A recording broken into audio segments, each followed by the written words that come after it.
O'zbekistonliklar 2026-yil uchun Green Card'da nechta joy olishdi? Bugun 15-oktyabr 2025-yil yangi viza bulleteni chiqdi noyabr oyi uchun va mana shu viza bulletenida rasmiy tarzda DV 2026 ga nechta qaysi davlatga joy berilgani haqida ma'lumot tarqaldi. Xo'p, ajablanarlisi shundan iboratki, shuncha yillardan beri O'zbekiston birinchilikda kelyotdi. Afsuski, DV 2026 da zo'rg'a 10-o'ringa ilin oldi. Ya'ni 3754 ta yutuq egalari berilgan.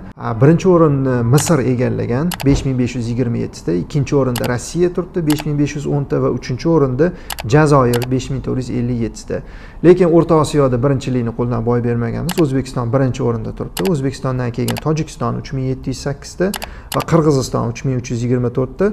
Qozog'iston 4-o'rinda 2723 ta o'rin bilan, Turkmaniston bo'lsa 2540 ta.